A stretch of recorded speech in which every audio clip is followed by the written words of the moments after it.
If you feel this is not your type of business, then let me ask you this. What is your type of business? Starting a coffee shop or a restaurant or a clothing store? Or are you planning to sell clothes online and sell some products on Amazon? If this relates to you, then keep watching. Coffee shop. With the most bare minimum rental space of 30,000 we consider, you have to pay an advance for your store, which comes to around 1,80,000 rupees.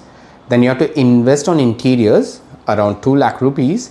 You need to invest on machinery, let's say around 50,000 rupees. Then you need to set up a board fancy enough so people watch it and come inside your store, around 25,000 rupees. Plus there are other sundry expenses just to start. And do you know how much this is totaled up to? 4,55,000 rupees. And I've kept all bare minimal costs for you. Yes, it does not even end here. You have every month recurring expenses. Rental, 30,000 rupees. Electricity bill, 12,000 rupees. Staff salary, 45,000 rupees. Purchase of stock, 33,000 rupees. If you sum this all up, it comes to 1,20,000 every single month expense, whether you do business or not. So to make a profit, you have to earn more than 1,20,000 every single month, which translates to a business requirement of around 4 lakh rupees with a 30% margin consideration on every product that you sell. Now to clock a sale of 4 lakh rupees, a bare minimum with an average customer purchase value of at least 300 rupees has to be sold, which by the way is a lot, but irrespective, we will consider this amount. Now you require at least 1,333 billings every single month, which translates to 44 people need to come to your shop and bill at least 300 rupees per person every single day. And whatever you earn above this turns out to be your own profit to take back home. This is the same case scenario for a clothing store or a restaurant, where the initial investment is even more higher and the break-even cost of sale is even more higher.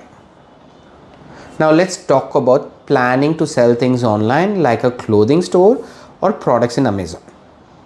Just to set up a website, you need 2,500 rupees to be paid every single month. Now to pre-purchase a stock so that there are products for you to showcase and sell when you get orders, you need to at least invest 1 lakh for that, which is very minimalistic, but let's keep 1 lakh. Now just because you created a beautiful website and have fabulous collections, if you think people are going to search your website and buy from it, then I'm really sorry to say that this is the most oblivious dream you are living in. Hence, you need to post ads on social media.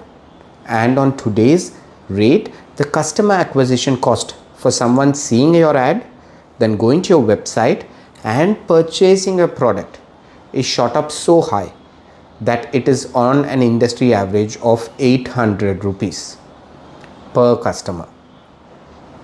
And let's assume that your customer you acquired also buys only one shirt for 1,500.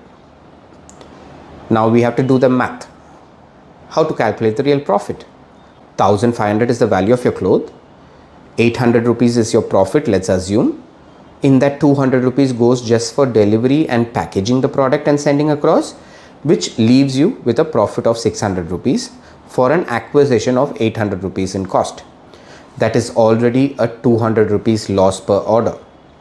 Only if the same customer again comes and buys back another product from you, then you could eventually profit out of this.